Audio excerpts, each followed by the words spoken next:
You are listening to This is Oklahoma, hosted by Mike Hearn, telling stories of Oklahomans and those that have made it their home.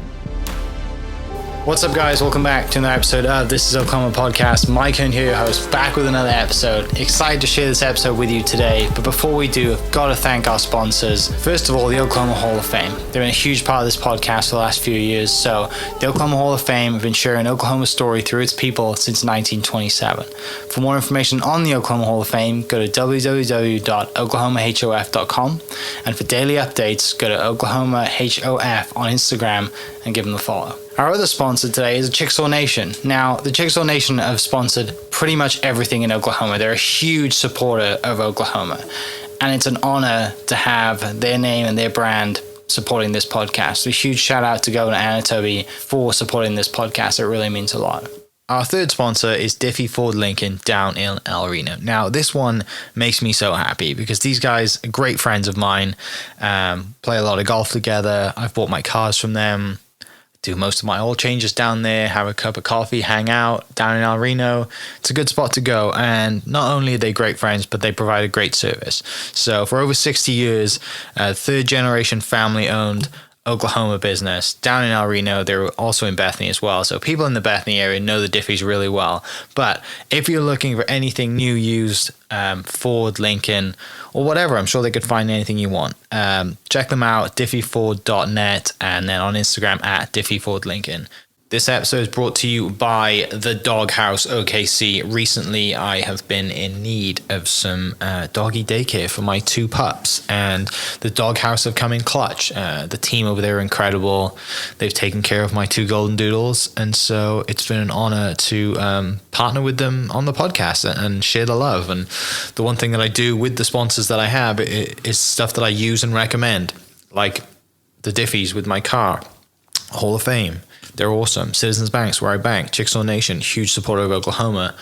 And adding to that is the Doghouse. And so if you're in need of doggy daycare in the day or boarding overnight, they do grooming and other cool things too. But I've had a fantastic experience, and it's an honor and a privilege to share this with you too. So go to thedogHouseOKC.com and follow them on Instagram at thedogHouseOKC. And hopefully our pups will run into each other. What's up, guys? Welcome back to another episode of This is Oklahoma. Mike Hearn here, host, back with another episode down on the corner of Southwest 24th Street and Robinson at Capitol Co-op. Wonderful new coffee shop in Oklahoma City, but the owner of this coffee shop you will know because he's been around a while. It gives me great pleasure to introduce to the podcast Mr. Chad Hodges. How's it going, Mike? Doing well, mate. Doing well. Excited to be here finally. To see the space. I know it's been a long time coming, and there's a lot of things of business ownership that you probably didn't think would happen, but has happened, and just the build out of a new building and all, of an existing building and all the stuff that's gone on.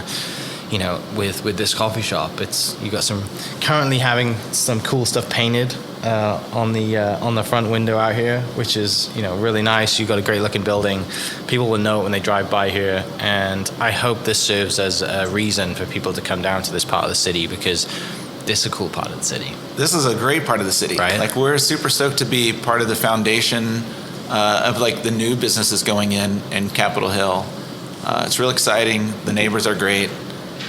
And it's been fantastic to get to be part of this neighborhood. Yeah, definitely. So I think we met when you were over at Wheeler on Spoke Street. Yeah. Do you still have the spot there as well? We still have the Fit Studio over there. Yeah. So we met, I think probably I showed up to one of the crit races just to watch with my dog, and we met there. But take us way back. Where does Oklahoma and life start for you? Were you born and raised here?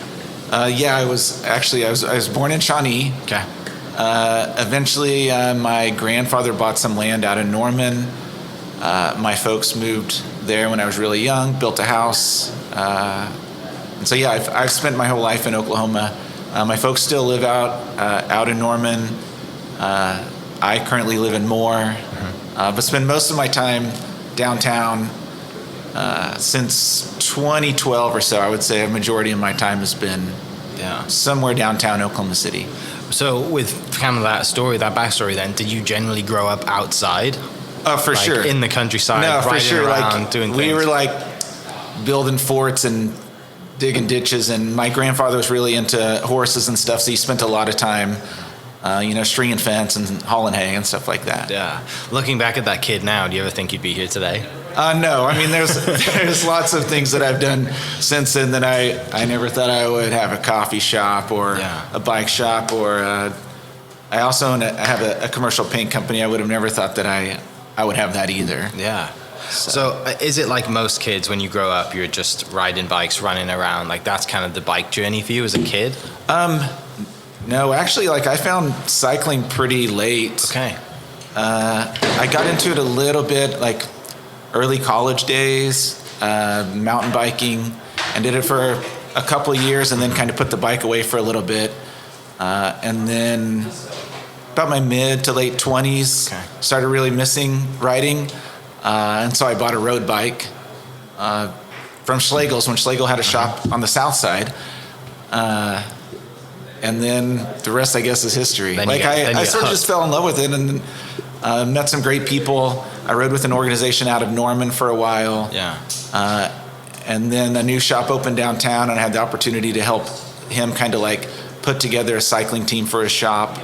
And then eventually from that came DNA Racing. And then we just kind of have tried to be as involved as possible ever since. Yeah, so you've really been in the scene since it was kind of developed and evolved then over the years, right? Yeah, so it seems for sure. like it's really become something now, and cycling in Oklahoma City is like, it's well known. Yeah, it is for sure. It's been great. And as DNA has kind of like developed, it's been cool to like sit down. I've had the opportunity to sit down with the city a couple times to talk about infrastructure, or to visit with the Wheeler District about like how to make their roads, or where to put cobbles, or just odd and things like that. Yeah, stuff that you never thought you'd be in a room No, with, and some right? of it you don't even really like. Yeah. I don't know other than from riding a bike. Yeah, but they need that insight. You're right. When you think about putting cobbles and curbs and all the other things, right? And you're gonna want to. It's not just. And I love the way that kind of Wheeler was built, because Wheeler is built in a way that kind of makes me feel like back home. Whereas it's like a walkable community with shops and everything. It's not like out in Oklahoma you jump in your car to go everywhere. Right. Right. But if you think about riding bikes, and it taps into the city's kind of trail system and all the other cool things. Like it's just a great spot, and I wish we had more of it. Yeah, for sure. Wheeler is fantastic. Yeah. So before, and for people listening, like we are recording live in the coffee shop today. So if you hear people ordering their lattes, I apologize, but we are here, and it gives you a background noise, and I love it. Secretly, I really enjoy this stuff rather than sitting in a quiet boardroom where I do most of my podcast. But yeah, so we're down here at Capitol Co-op. Go to the social medias, which is in the show notes, and check it out. And if you want to buy a bike, you can definitely swing by as well and have a latte while you do it. And so backing up then, when you're a kid running around, what do you think you're going to be when you grow up? Like you mentioned a commercial paint company. Were you kind of handy? Did you go to school, like meaning college? Like do you think like I'm going to go to college and be one of those kids, or do you go, straight into work? No, so I grew up in a construction family. So my grandfather had a construction company, my dad had a construction company, and eventually, like, I did go to school, and I went,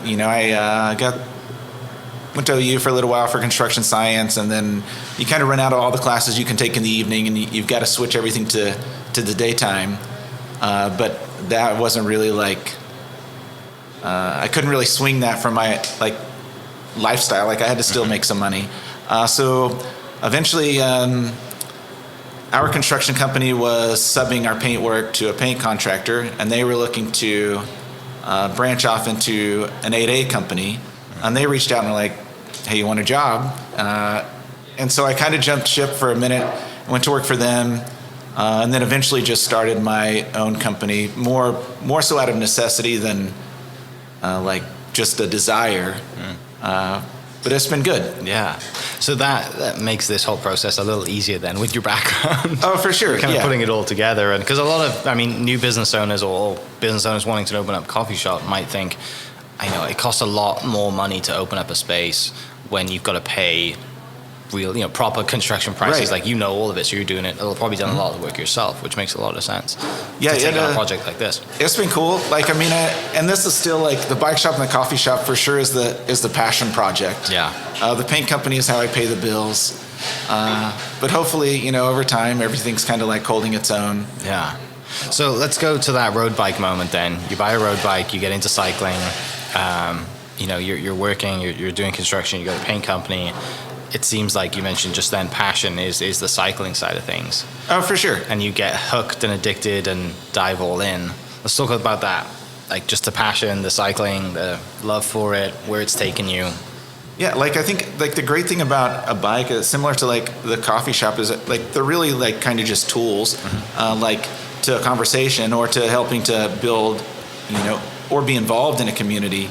I don't know. For me, it was riding my bike is super cool. Like getting to see places you're not going to see like in your car, but more so is just like the relationships I kind of built and found along the way. When does it kind of the competitive side of you come in and you think, because it's great to ride a bike and ride around the trails in Oklahoma City and like I said, a tool to get around, but then there's some side of competition inside you that's like, I want to stand on a podium now. Oh no, for sure. Like back when I first started riding on the road, Redbud had a road race, and I had ridden with some guys out of Norman long enough to think, I'm probably pretty okay.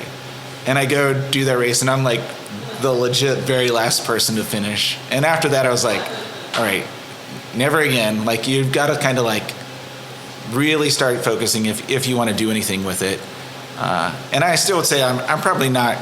I'm not good, but I'm average, and I have a good time with it. And we have some great buddies that are a lot of fun to ride with. So it keeps you like going out, pushing the pedals, and just having fun. Yeah. Did the cycling community that you get into and the friends that you built, does that kind of help the construction business? Like not intentionally, but then help your business as far as like, hey, we need a paint guy, and Chad's the guy we cycle with. Like, not so much. Most of the stuff that we do is commercial work.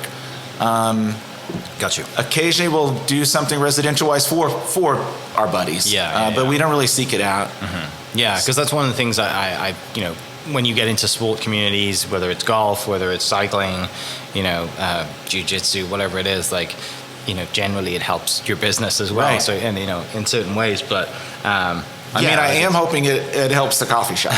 Yeah, I think it will. I mean, we know a lot of the same people, and every time I see a post about this place, it's like someone was down here, and Bobby was down here a couple of weeks ago, right? And someone who's obviously huge in the cycling space as well, and part of the community. But so you enter the Redbud, you get that first taste of competition.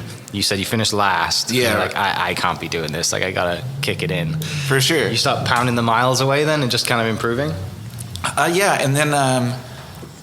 Like as I kind of like cycling, you go like Cat 5, Cat 4, Cat 3. Like the more you ride, the longer you ride. Like the lower the cat, like higher category, but it's a lower number. As I was moving up, like my wife and I, we had our first daughter, and so when that time came, my wife was working overnights then, and so I was a person who would stay home and then take Addison to daycare in the mornings. And I didn't really have time to ride outside. So what I would do most mornings is get up at like, depending on what time I needed to get my workout in, is get up at like 3 in the morning or 4 in the morning. And I would go out in the garage and I had my bike set up on a trainer. This was before you had smart trainers, before flat screen TV. So there's a big tube TV out there you have with a DVD player or maybe a VHS player. And you throw some like Tour de France recap on. And I would just sit there and do my workout from like 3 to 5 or 4 to 5. Go get ready, and you're just like sitting on your trainer, and you got your like iPod on, and you got your baby monitor right beside you, so you're just watching to see if those lights start pinging. But most of my miles for a long time, for probably 4 years, I would say at least 75% of my miles came from a trainer. Yeah, and it's crazy how the training world is now, right? You have like for sure. Virtual cycling now and all this. Now it's fun. Is it Zwift? Is that right? Zwift's the whole thing, and there's like leagues and teams. And, right. I mean, it's like video gaming. And you're for on a cycling. smart trainer that's like controlling everything for you. It's great. Yeah. It's so that moment then, like I said, you have your first daughter, Addison, and you're training when you can. But clearly, if you're getting up that early in the morning, like this is your passion, right? Like people don't get out of bed at 3 o'clock to ride for an hour to work out. No, this is the thing for you. Yeah, I kind of have a problem doing things like halfway. Like I need to just be all in, and I need like multiple things to do. Mm-hmm. Let's go then. You mentioned DNA racing. How does that like you get into racing and you kind of how does that come about? So like 2009. or so, me and some buddies were sitting around and just kind of tossing the idea around of like, we should start our own cycling team. And so we do, and at the time it's like 7 people. And at first it was more of like, we just want to race, just ride bikes. And then over the next like 3 years, it became more of like, how can we do more for the community? And so that same group of guys, we started the Oklahoma City Pro-Am Classic, which was a crit race in downtown Oklahoma City, and started as a 1-day event. And then the next year was 2, and then we grew it to 3. But that was a lot of fun. It was a lot of work, and like our first 2 years, like all we had was the team. So like we had 7 people who basically would set everything up, race, and then starting at like 11 o'clock at night, you'd start tearing everything down. Like I remember being like in the back of a truck at like 4 a.m, loading barricades to get them off of the road. And the first year the second day we hosted a race in Moore. And I basically at like 4 a.m, you're wrapping up, drive home, sleep for an hour, get up, go straight to the other one to help set that race up. And then over the next few years, we hooked up with Harvey Cobbs from Modern Environment. He owns a landscape company, and we were able to like talk him into like being our barricade crew. And so he would come out with all his guys and volunteers and all their trucks and trailers. And as soon as the last race was over, they would like start tearing everything down. And that like Pro-Am became like a super well-oiled machine when that happened.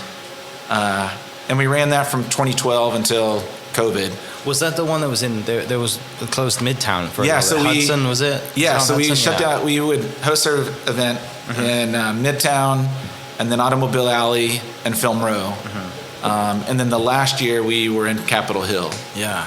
So it was a lot of fun. It was like super cool. And you learn all the like logistics of what it takes to shut down a district for 24 that was going to be my hours. next question, was like, then you're building relationships with the city to put this on, and it's bringing people in and giving people an excuse, and you got food trucks coming out. Like, it's not just a race and shutting down the street. Like, it's a whole event. No, for sure. For a while I was over H and Eighth, at least why it ran with Pro-Am.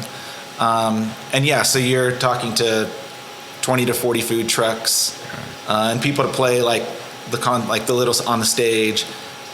It was a lot of fun, but it for sure is like it's a lot of work. It's a lot, For sure. It's like all those events, anything that's like shutting down an area of the city, like you've got to go and get like permission from every one of the businesses that it affects.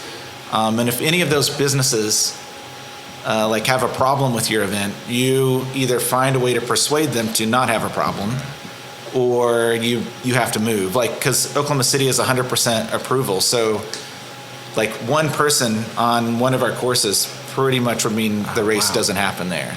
Yeah, and I guess that probably opens up your eyes into, you're bringing people to cycling and making people aware of cycling that generally don't come to cycle races, right? Like you're putting on food trucks, you're closing the districts down, and that probably sounds like the first time that gave you like the sense of the community that's in Oklahoma City that might rally around something that they'd never come out to, but they see a cool food truck and like, oh, there's an event here, let's go check it out. No, it's cycling. It's crazy to like talk to people who are like, yeah, we never heard of the Pro-Am, but we came out to H&Eighth and we wound up watching a bike race. More people found us because of H&Eighth than anything we did promotion-wise for the event. Yeah, and so that stopped because of COVID? Yeah, well, sort of. COVID's a good reason to, we can blame it on COVID. It also was like a really expensive event. And most years it would turn into like maybe me and a couple other cyclists bailing it out at the end. And so the last year we had pulled the plug like a week before COVID shut everything down. We were like, the sponsorship dollars aren't there this year. Let's save our money. Does that actually end up transitioning into kind of what the crit race becomes at Wheeler at some point? Or was that already going on as well? So Wheeler started in 2014. Oh, okay. But dude, like Wheeler was, Wheeler then is not what it is now. Up by the Ferris wheel, there's like some busted up concrete and an old like airfield. That's what we raced on from 2014 to 2020. Where does the idea come for Wheeler Crit in 2014? How does that start? So really how it started was back then, all of us Okies would travel down to Texas, and all of the Texas guys would be way faster. Like Texas would have like 3 practice crits a week, plus racing on the weekend. So we only really got to race on the weekends. Yeah. And so it turned into one of those things where like we can't drive to Texas. So if we want to race during the week, we're going to have to bring the race to us. And so we put Wheeler together more of like as a way to like, how can we get faster? Yeah. As a necessity to train to compete with the guys from Texas. And so like it was cool. Like at the time I had reached out to a few people, but I ended up reaching out to Blair Humphreys. And we kind of tossed some ideas around, and then the rest is history. So what's awesome is one of my former professors and friend before he became my professor, because he was in the golf world, is Brent Levine.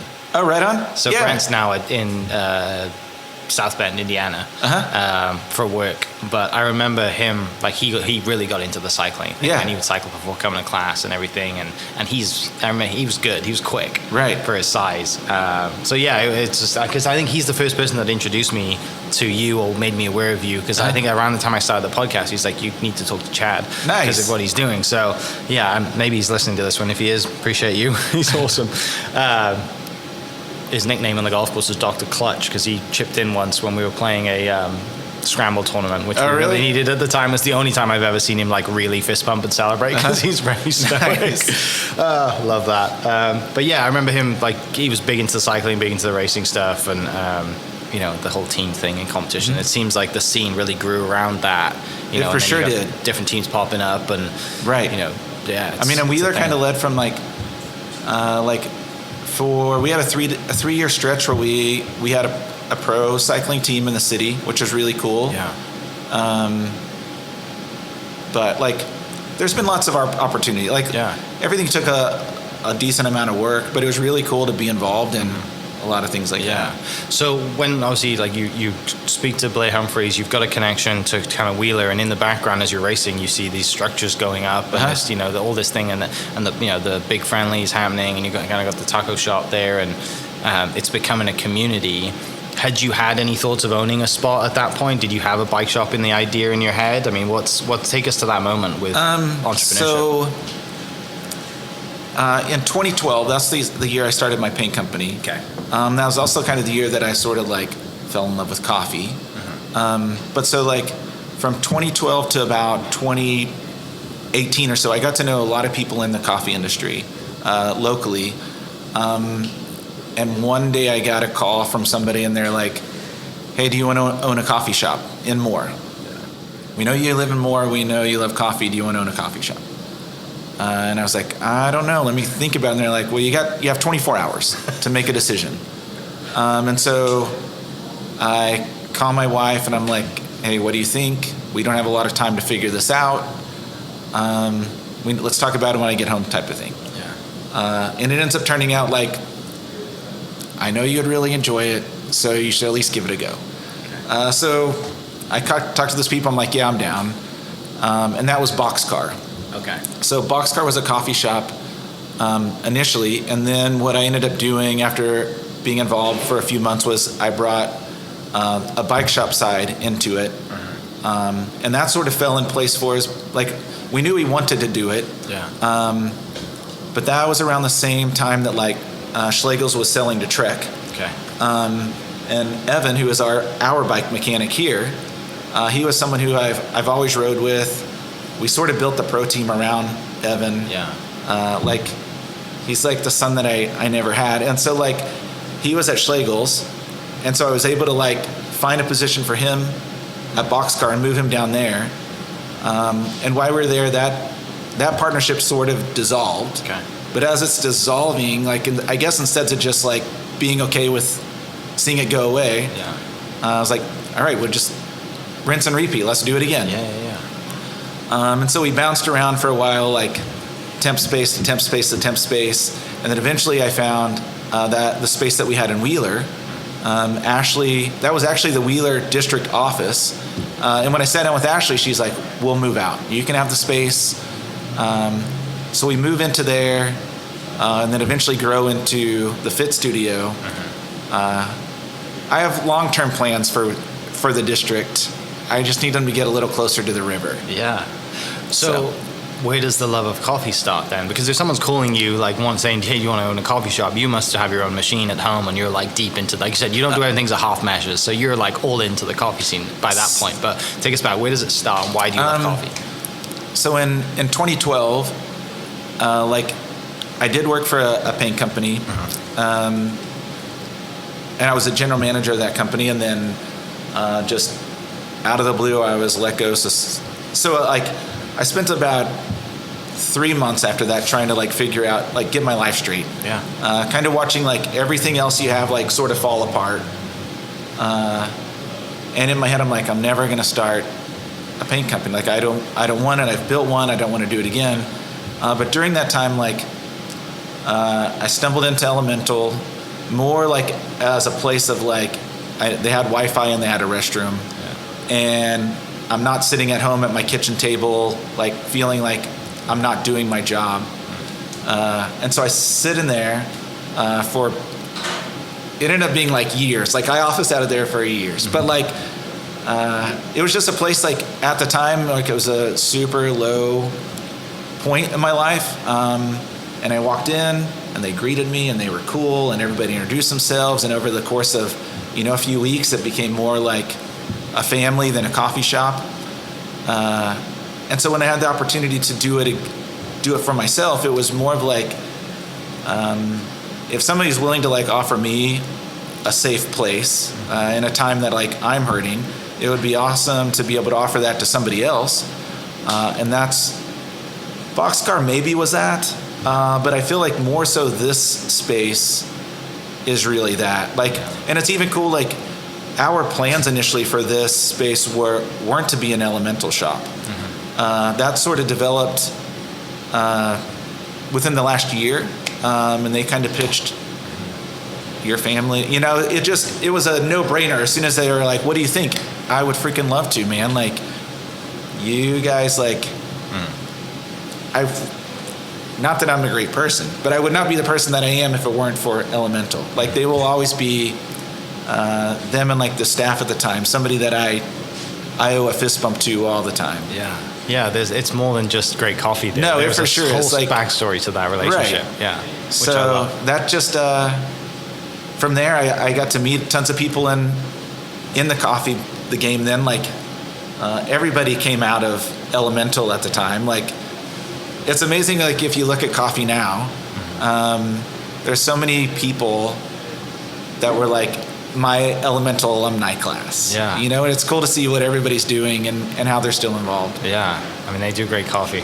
For sure. Right? And like I said, they're great people too. It's always fun to go there. And I think it's set up in that way too, with the long tables. You know, like you're always going to be sat on a table with somebody. Right? And yeah, there's places to go where you want to be alone, and there's certain tables you can hide away in a corner, but when you walk in, you've got those 4 or 5 bench seats. So you're like, no, I'm going to be sat next to someone. For sure. And like from like 2012 to 2016, I just occupied like the back table against the window. There was an outlet there.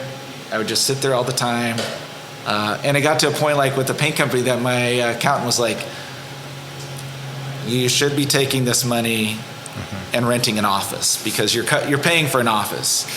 And so then we moved. I moved from Elemental to an office there in Midtown Plaza, a few doors down from McNally's, which turned into a whole other problem. But it was good. Shout out McNally's and Pint Night, right? Burgers and pints.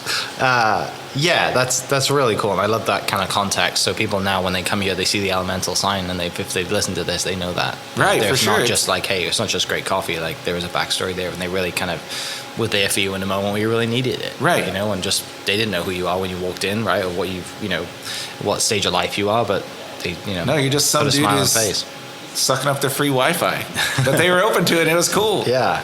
Which is what I mean when you look back at the podcast I've done with coffee shop owners in the past, like it is just a place to foster that. Right. Yes, coffee's great. Yes, pastries are great, and you got a bike shop attached to it, but it's the community around that, and it's a place where people can meet. Right. Yeah, I think for sure. The coffee is secondary. Yeah. Like you're doing it for the people. Like how can you build a community or help develop the community? Like I love coffee and the pastries are great, but no way, I just want to meet some people, man. Yeah, that's awesome. So that's kind of the backstory to the coffee side of things.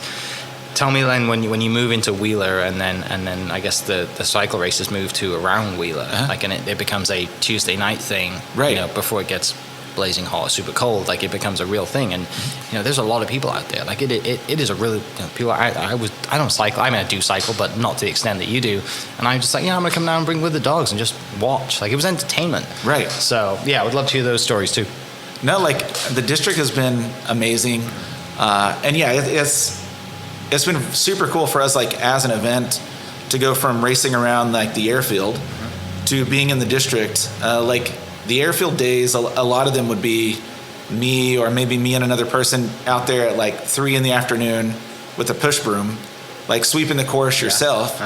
And then once we're able to move into the district, like the district is totally behind the event, and they roll out with like their street sweeper and they bring their own volunteers. Like it's really cool to have them investing in the event, as opposed to just like, here's our streets. When are you going to be done? And the neighbors there, for the most part, have been fantastic. It's cool because you'll see people hanging out on their porch. Like it's a lot of fun. Yeah, well, and I think one of the first ones I came down to too was like the first women's race too. So that's opened up too, right? It's not just a bunch of dudes in Lycra. Right. Like the women's race was really cool as well, and you've opened that up. Yeah, the women's cycling has been fantastic, and like the craziest nights in the district are like show up on a kids' night. Like it's crazy because you're gonna see like 100 kids on Striders. Like it really is pretty crazy. Yeah. So when does this place come about then? You mentioned you kind of bounced around a little bit, and you obviously the model for this was kind of what Boxcar was, and you already you got the idea in your head, it works.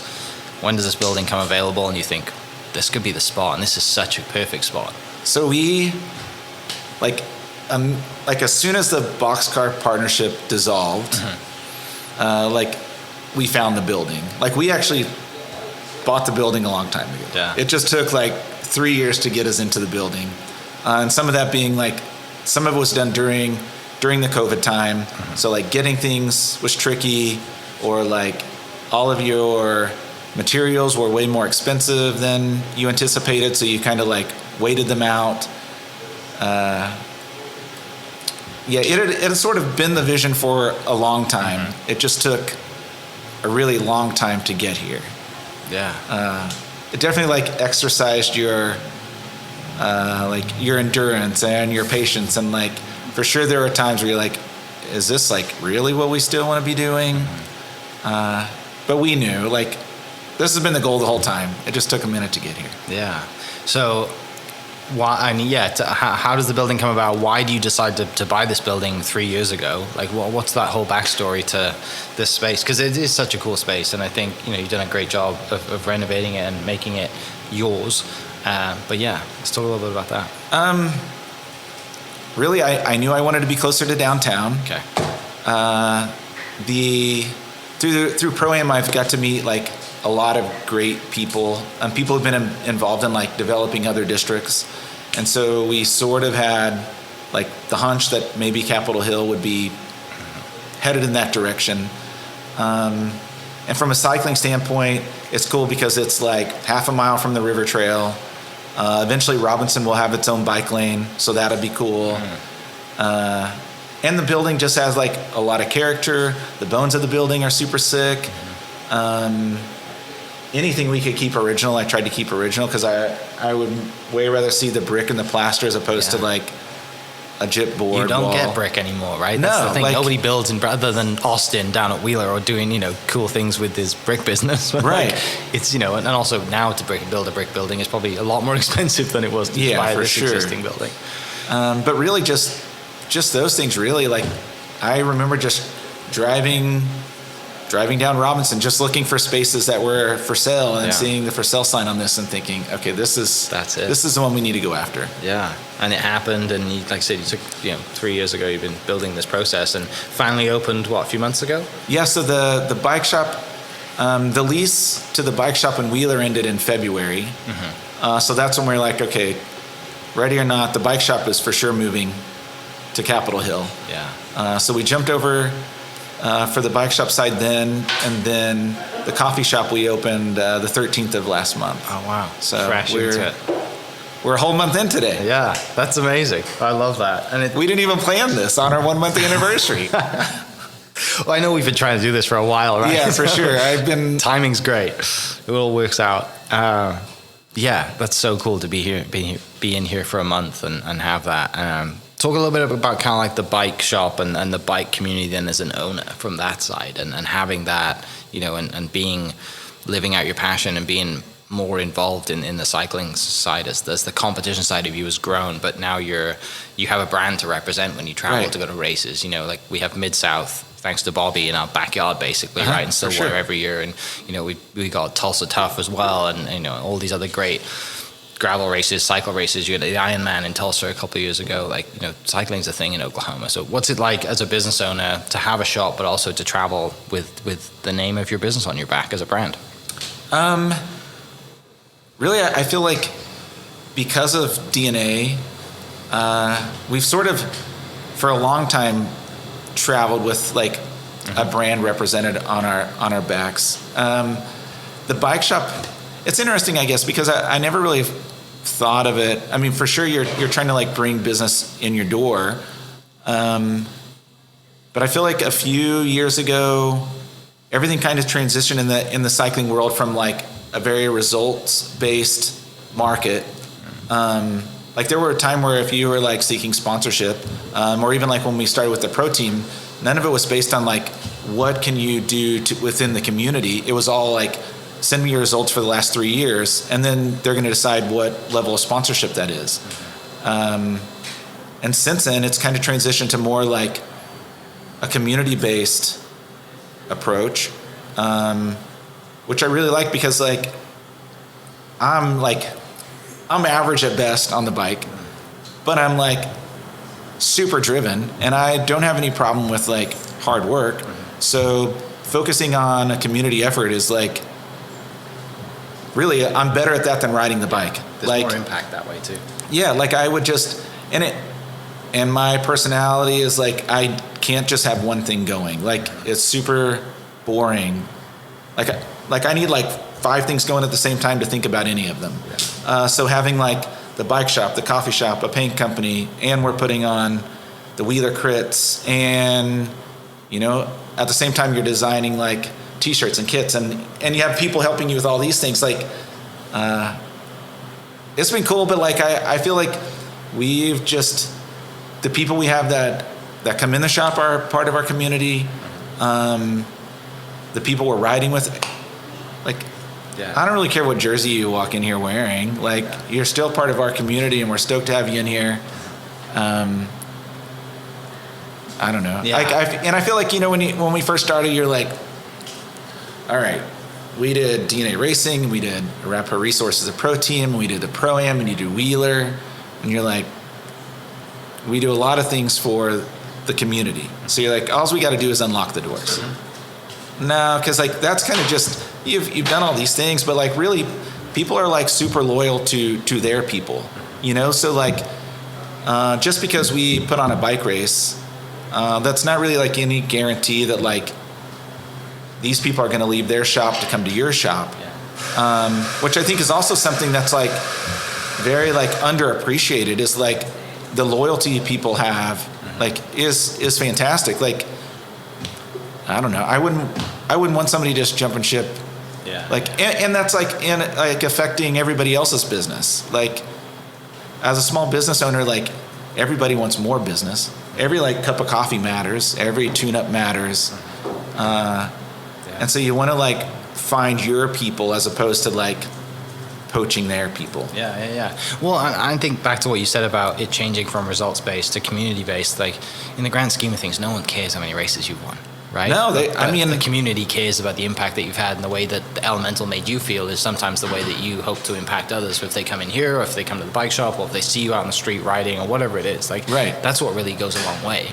For sure. Stuff that we remember, not remember, hey, like Chad and his team won, 4 out of 6 races, or the only person that's going to remember that you won is you. Yeah. Like, if you do that, you're doing it for a picture anyway. Yeah, exactly. So, yeah, let's talk a little bit about kind of the different styles of riding, the different kind of bikes, and how obviously for you it started in road bikes, but you've done gravel racing. We have mountain bike trails here. Like, tell me a little bit about that and kind of how that evolved for you personally, and then the scene as well. So I'm more of a roadie, but then. It's kind of interesting. Like, I feel like every time there's like some sort of like life switch or struggle, like I find something different. Like for me, full-blown roadie, gravel's not going anywhere until like I noticed a boxcar, kind of like some tension there, and then I was like, I got to find something to like get me excited again. Yeah. So then I started kind of jumping over to the gravel scene. Which was cool because like nobody like some people knew me, but it wasn't the same as like a road ride.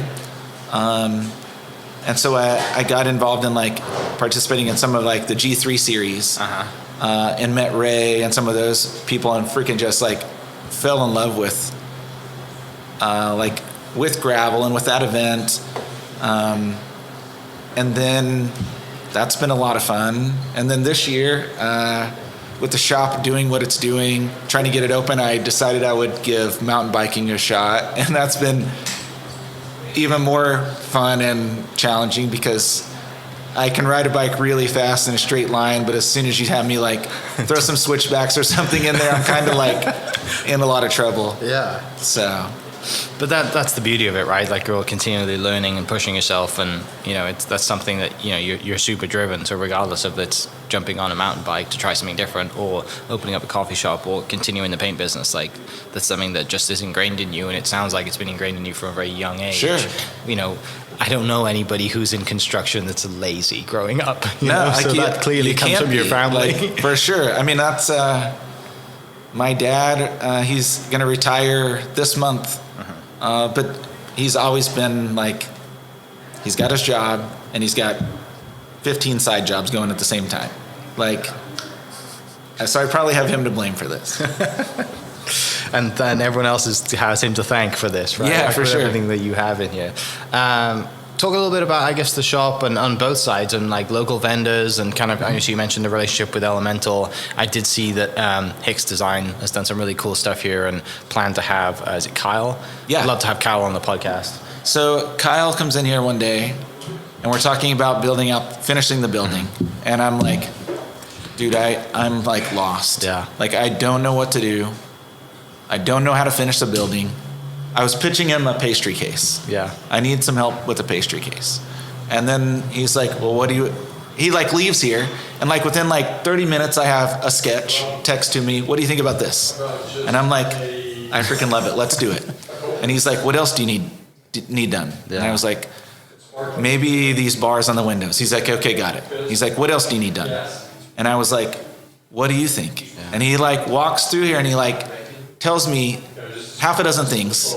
Hey, these are things that we should do. Mm-hmm. And I'm like, okay, cool. Let's do them. And really in my head, I'm like, he does a lot of great, like amazing stuff. He's super busy. I'm like, we'll see. Like the patient, and then like to see like him and his guys just show up and like all this magic happens. And there's still things that they're doing for us, but it's like,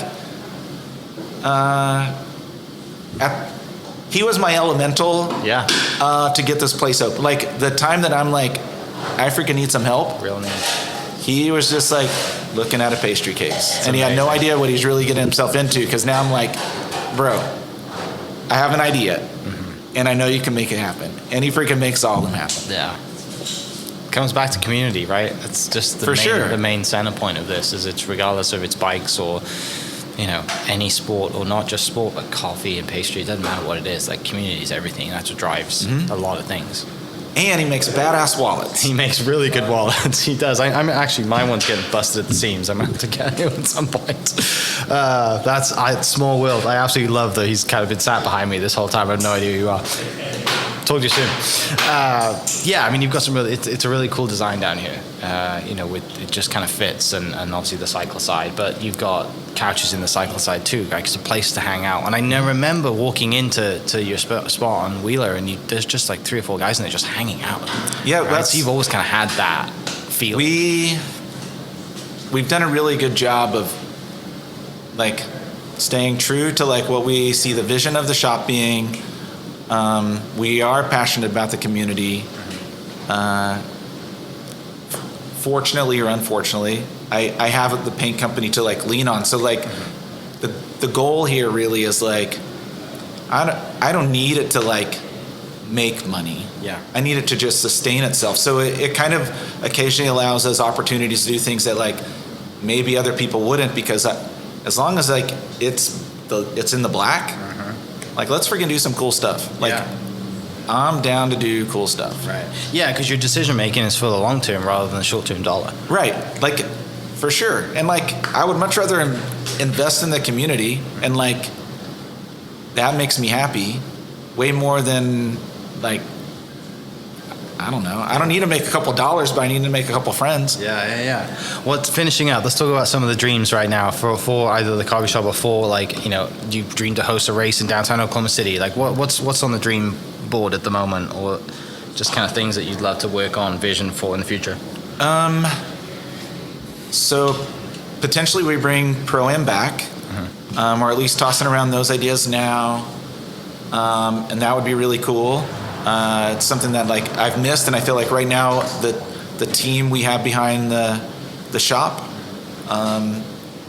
is pretty like well oiled. Yeah. Everybody knows what to do, and so to like take that team from like us doing it at Wheeler to okay, now let's do it like as the Pro-Am again would be pretty exciting. The opportunity for to purchase this whole building. Instead of being just a partner has kind of opened up, and so that's definitely like, how do I make that happen type of thing. What would you put in here if you bought the whole building? Just scale what you already have, or anything else to it? I don't know. Like addition? That's like the problem is like there are too many cool things with the upstairs. Like ideally, like by the time we actually say own it, the coffee shop's actually like rolling, and it would be a great place to maybe half of it or a quarter of it is additional seating. The view from downtown upstairs is pretty sick. So it'd be cool to like, maybe that's additional seating, or maybe you throw that's an Airbnb. Who knows, yeah. Maybe it's a co-working space. Maybe you lease half of it as an office. If I need to, the paint company can office out of there. There are lots of like, how do we make it work type things. No, that's awesome. And that's the beauty of like, there's so many possibilities for it. Right. It's just which one you decide to go with, and if it doesn't work, then you go with the next one. That's right. We just keep trying. Yeah. Eventually something will stick. Yeah. What would you say to, last question, you got someone who, it seems like a lot of people love coffee, and there's a thing with coffee in the cycling community because Dustin Green also has a coffee shop and loves cycling too, which I'm sure you know. But for someone who's brand new to cycling, regardless if they want to jump on a road bike or a normal bike or whatever it is, like, what do you say to someone who maybe in their, let's say their 30s, because most people, if you see all the memes, they get older, they either become really good at cutting grass, making coffee, or cycling, right, for sure, or running races, whatever it is. What would you say to someone who's starting out? I would just say, like, have fun with it. Don't put too much pressure on yourself. Have a good time.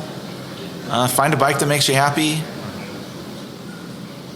Find a shop that you can make friends at and trust. Like, it's a bicycle. Like, it can be. Well, it can be very intimidating when you see the scene, right? I mean, for sure it is. Like, and that's like, find yourself, like, when you go to your first group ride, don't just like sit off to the side. Find somebody who looks like they're laughing or they're having a good time, and like mosey on over, because it's super intimidating. You're gonna roll up and everybody's gonna be wearing like super tight clothes. Everybody's probably on a bike that costs more than most cars. But once you kind of like peel the layers back, like the community is fantastic. Yeah, awesome. What's your coffee order? An oat milk cappuccino. There it is. Let's finish with that. Chad, thanks, mate. Really appreciate your time. Congrats on the new spot. It's awesome. Congrats on a month. We're 1 month anniversary. People listening, come down to Capitol Co-op on Southwest 24th and Robinson. And yeah, we'll see you next episode. Cheers. Hope you guys enjoyed that great episode. Thank you so much for listening. As always, huge shout out to our sponsors, the Oklahoma Hall of Fame, sharing Oklahoma story through its people since 1927. For more information on the Oklahoma Hall of Fame, go to www.oklahomahof.com and follow them on Instagram for daily updates at oklahomahof. Our other sponsor, the Chickasaw Nation, amazing sponsor. They do amazing things for the state, and they're always sponsoring something in Oklahoma. They're a huge supporter of Oklahoma, and without their support, we wouldn't be able to do what we do. And our third sponsor is Diffie Ford Lincoln down in El Reno. Now, this one makes me so happy because these guys are great friends of mine, play a lot of golf together. I've bought my cars from them, do most of my oil changes down there, have a cup of coffee, hang out down in El Reno. It's a good spot to go. And not only are they great friends, but they provide a great service. So for over 60 years, third generation family owned Oklahoma business down in El Reno. They're also in Bethany as well. So people in the Bethany area know the Diffies really well.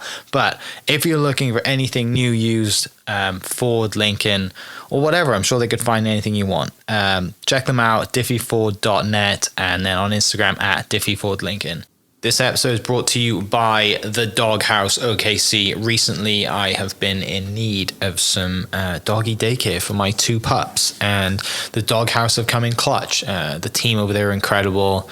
They've taken care of my 2 golden doodles, and so it's been an honor to partner with them on the podcast and share the love. And the one thing that I do with the sponsors that I have is stuff that I use and recommend, like the Diffies with my car, Hall of Fame. They're awesome. Citizens Banks, where I bank. Chickasaw Nation, huge supporter of Oklahoma.